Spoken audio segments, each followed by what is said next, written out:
السلام عليكم ورحمة الله وبركاته. النهاردة هنعمل مع بعض وصفة جميلة وسهلة إن شاء الله هتعجبكم. هنعمل مع بعض القرص الفلاحي باللبن والعجوة، وقرص طرية طبعا، وإن شاء الله هتبقى حلوة وجميلة وهتعجبكم وهتعتمدوها وتعملوها على طول. مكوناتها بسيطة وسهلة: دقيق والعجوة وخميرة وسكر ولبن وسمنة ومية. مكونات بسيطة وسهلة وموجودة في كل بيت. يلا بينا نبدأ وصفتنا مع بعض النهاردة ونشوف هنعمل ايه. اول حاجة هنعملها هنحضر مع بعض العجوة قبل ما نعجن. عندنا بلح اللي هو البلح بتاع العجوة العادي ده، انا مفتحاه وحايشة منه النوى اللي جواه او البذرة اللي جواه، وممكن بتجيبي عادي في عجوة بتبقى مهروسة بتجيبيها جاهزة، بس انا بفضل اجيب البلح ده واعمله، بيبقى احسن واضمن وانضف. لا اما ممكن تفرميه في المفرمة او ممكن تعمليه بالطريقة اللي احنا هنعملها دلوقتي، والطريقة دي متجربة وهتبقى احلى وطعمها هيبقى لذيذ اكتر. هنحطه في الحله ونحط معاه معلقتين سمنه وهنبدا نشوحه على النار، هيبقى عاطي طعم معانا وتست حلو قوي في القرص. يلا بينا نبدا نعملها. زي ما قلت لكم معانا العجوه اهي، انا البلح معانا حايشه منه النوى زي ما قلت لكم. هنزل عليه بمعلقتين سمنه اهو، وهسيبه على النار بقى ايه يطرى معانا شويه، وبعدين ههرسه بالهرسه بتاعت الفول. هقلبه كده على النار يسخن معانا على النار عشان يطرى شويه ويبقى سهل معايا اما اهرسه. تمام، هسيبه يسخن معانا على النار وبعدين اجيب هرسه الفول واوريكم ازاي هنهرسه. دلوقتي معانا بقى العجوه او البلح اللي احنا حاطينه سخن، هنبدا نجيب الهرسه كده وهنهرسه وهو على النار. هو اول ما هيسخن معانا في السمنه هيتهرس معانا بسهوله. شايفين اهو اتهرس معانا بكل سهوله لما سخن على النار.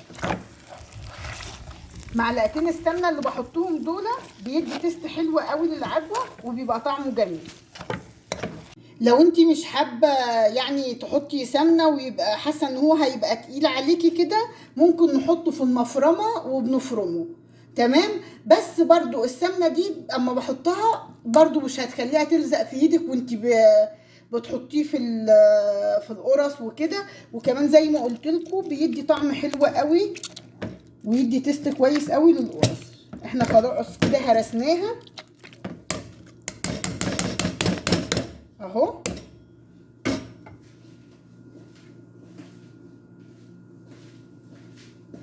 اهي هرسناها وبقت كريمي معانا خالص اهي زي ما احنا شايفين اهو، وبقت جاهزه. هنسيبها تبرد لحد ما نعجن بقى ايه العجينه بتاعتنا. يلا بينا نعجن العجينه بقى بتاعتنا ونشوف هنعمل فيها ايه. اول حاجه بقى هنبدا دلوقتي في العجين. معانا كيلو دقيق اهو، هنبدا ندخله عشان لو في اي حاجه ولا كده.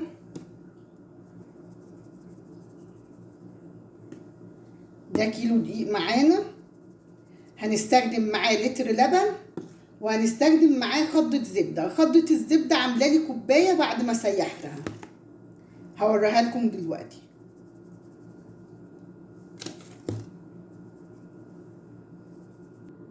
خلاص كده معايا كيلو دقيق زي ما قلت لكم، ومعانا كوباية السمنة.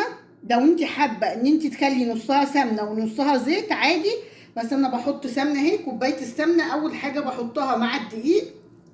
تمام، وهبدأ ايه يعني مش هبس فيها قوي لان ده مش منين يعني، وهيقعد معايا فتره. القرص دي طريه، ممكن تقعد معايا مثلا بره التلاجة اسبوع طريه، وممكن ناكل منها، وممكن احطها في التلاجة تقعد معايا مثلا 15 يوم مثلا. ممكن احطها في الفريزر وابقى اطلعها كده بره التلاجة كده بره الفريزر، هلاقيها فكت معايا وبقت حلوه برضو. ممكن اسخنها تاني، انما بره التلاجة ما ينفعش اسيبها اكتر من اسبوع، هتنشف وتبقى مش كويسه، لان دي زي ما قلت لكم قرص طريه. هنديها يعني بسه كده شويه اهو علشان السمنه تدخل جواها كده وتبقى حلوه وتاخد ريحه السمنه البلدي. طبعا ريحة السمنة بتفرق جامد في القرص الطرية دي، بتبقى طعمها جميل. بس زي ما قلتلك لو انت حابة تحطي نص الكوباية دي سمنة ونصها زيت ماشي، هتبقى برضو حلوة. ولو انت عايزة تعمليها كلها بزيت مفيش مشاكل، المادة الدهنية برضو اللي تريحك، بس انا بقولك الافضل ان احنا نعملها بسمنة. هفضل كده 10 دقايق كده مثلا ابس فيها كده اهو، علشان ادخل المادة الدهنية بتاعتي جوه الدقيق كده واخليه ينعم شوية ويبقى حلو معايا، وتبقى القرص طرية وحلوة وجميلة اهو. 10 دقايق هخلص بس فيها وارجع لكم تاني. خلصنا بس كده في العجينة، شوفوا بقت حلوة معانا كده ازاي وملمسها جميل اهو، بقت ناعمة معانا، ملمسها بقى ناعم. بس طبعا مش بنبسها بالقدر اللي بنعمله في المنين طبعا، اللي هو بيبقى ناشف بتاع العيد كده. معانا اهي نص كوباية مية، دي علشان افك فيها الخميرة. لازم المية بتاعت الخميرة تبقى فترة، يعني مش سخنة قوي ولا باردة قوي، يعني تبقى ايه فترة كده دافية. هحط فيهم معلقتين خميرة فورية اهو. يبقى زي ما قلنا لازم تبقى المية دي دافية، مش هي اللي باردة ولا هي اللي سخنة، علشان الخميرة تشتغل. وهقلب كويس كده وادوبهم.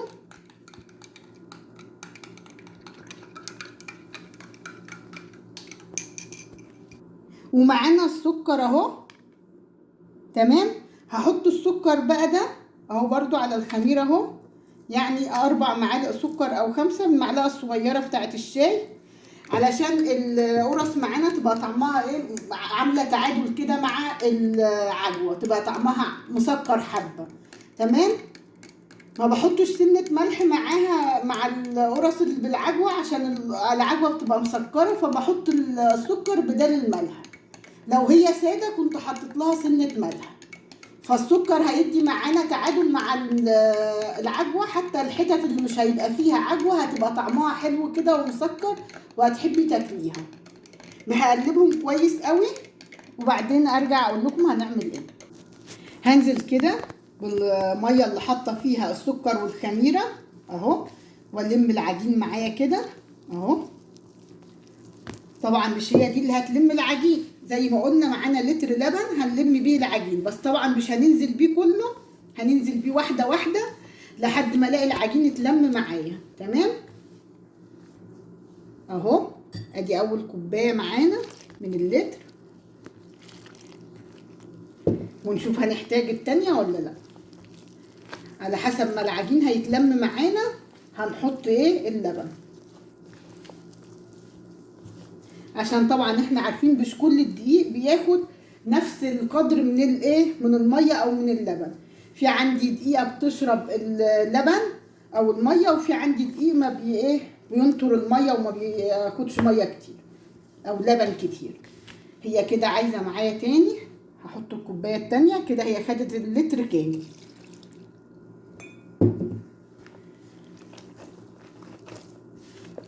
اعجن كده والم العجين معايا بالطريقه دي.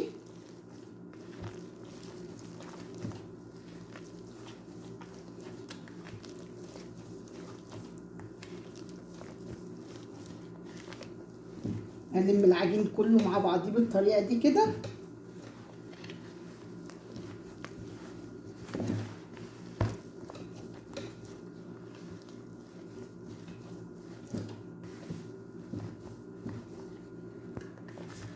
دلوقتي انا بقى ايه لميت العجينه زي ما احنا شايفين، وبقت طريه معانا وملمسها جميل زي ما احنا شايفين كده.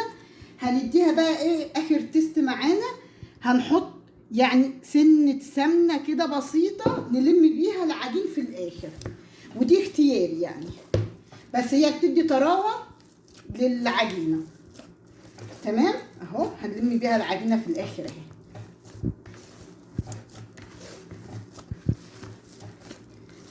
العجينه بنفضل نعجن فيها كده لحد ما الطبق ينضف معانا كده زي ما احنا شايفين كده، يبقى العجينه اتلمت معانا وهي طريه، يبقى ما هي اصلا دي قرص طريه، تبقى ملمسها طري كده.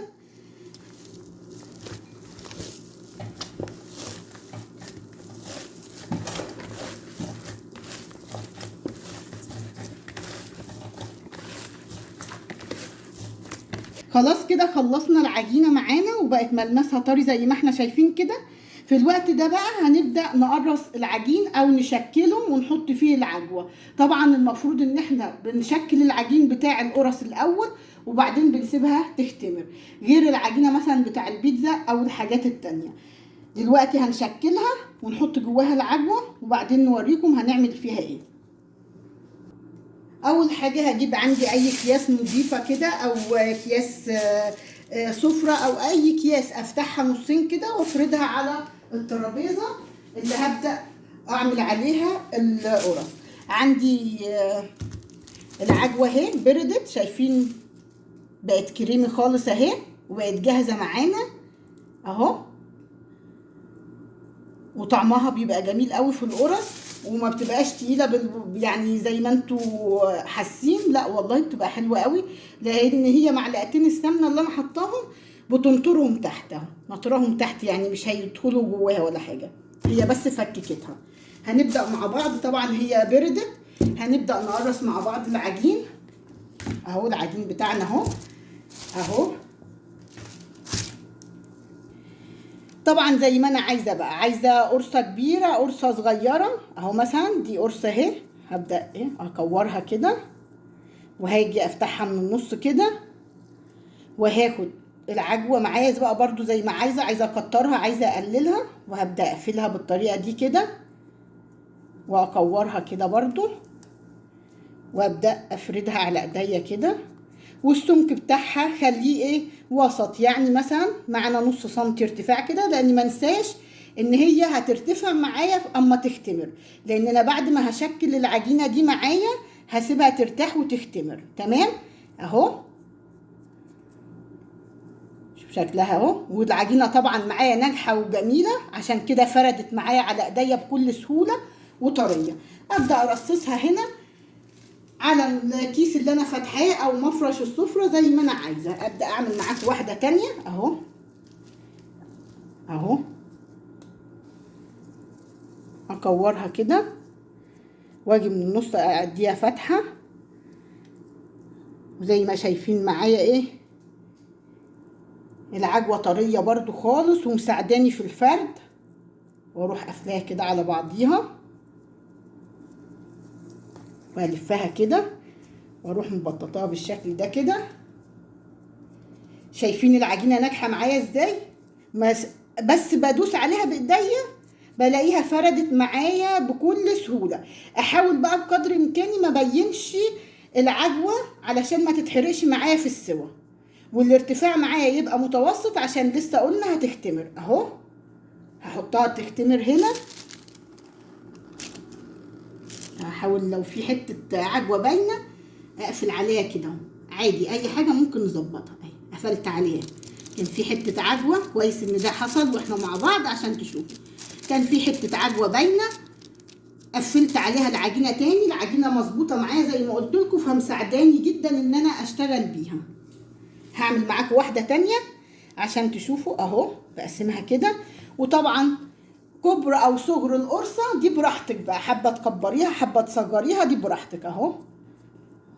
قوصها من النص اهو، وبحط العجوه جواها براحتي. احنا بنحب طبعا العجوه تبقى ماليه القرصه، فبرضو براحتك، عايزه تكتريها عايزه تقلليها براحتك. واروح مقفلاها كده بالطريقه دي. طريقتها بسيطه وسهله وطعمها بيبقى والله خرافه، جربوها هتعجبكم. وابدا ادورها كده وابدا ايه ابططها على ايديا على ايديا.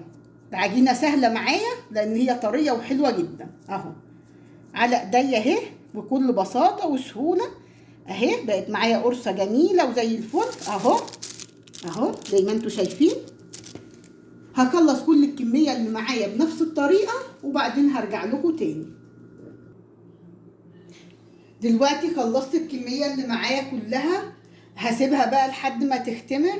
يعني هتختمر معانا، يعني سمكها هيعلى شويه اهو. عاملاها بالسمك ده، سمكها هيعلى معايا وتنشف معايا كده، تحس ان هي نشفت شويه، ساعتها هنقول ان هي اختمرت. وهوريها لكم قبل ما ادخلها الفرن. هنسيبها تختمر ونرجع لكم تاني. كده العجينه بتاعتي اختمرت زي ما احنا شايفين اهو. اختمرت العجينه معايا اهي اهو، علت، وتحسوا ان هي وشها نشف من فوق كده، كده نقول ان العجينه معانا اختمرت اهو، علت بالطريقه دي، وتحس ان الوش نشف شويه من فوق. في الفتره دي بقى خلاص كده العجينه اختمرت، هجيب صينيه بتدخل الفرن ألمونيوم، يعني يفضل ان هي تكون ألمونيوم، يعني ان هي بتكون الحراره بتاعتها جامده. هدخلها الفرن على درجه 180. طبعا هتابعها اول ما تاخد معايا لون جولد من تحت كده. لو انا عندي البوتاجاز الفرن الفلاحي هلاقي الشعلتين اللي على الجنب هيساعدوني انها تاخد لون من تحت ومن وش كمان. لو انا عندي الفرن البيتي العادي او البوتاجاز العادي اللي هو الفرن والبوتاجاز العادي، هحطها في الصينيه على درجه 180 على الشبكه، هتاخد لون جولد من تحت، وابقى متابعاها علشان ما تتحرقش مني. واول ما تاخد لون جولد من تحت كده واحس ان هي استوت، افتح الشوايه اديها لون حلو كده جولد او محمر كده فاتح من فوق، وبعد كده اطلعها وهوريها لكم معانا بعد ما اسويها.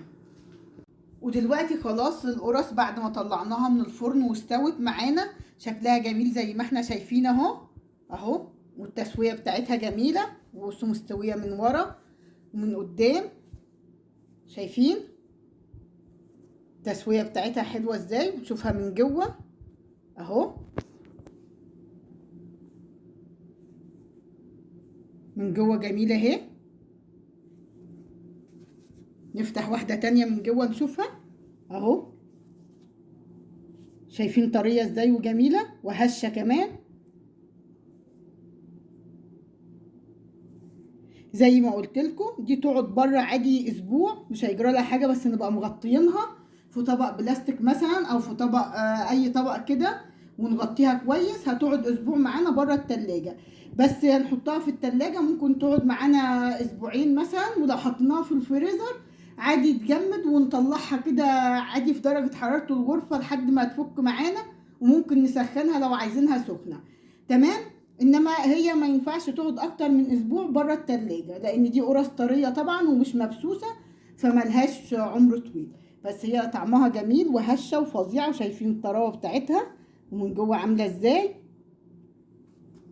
اتمنى ان الوصفة بتاعتنا النهاردة تكون عجبتكم، وان انتوا تجربوها.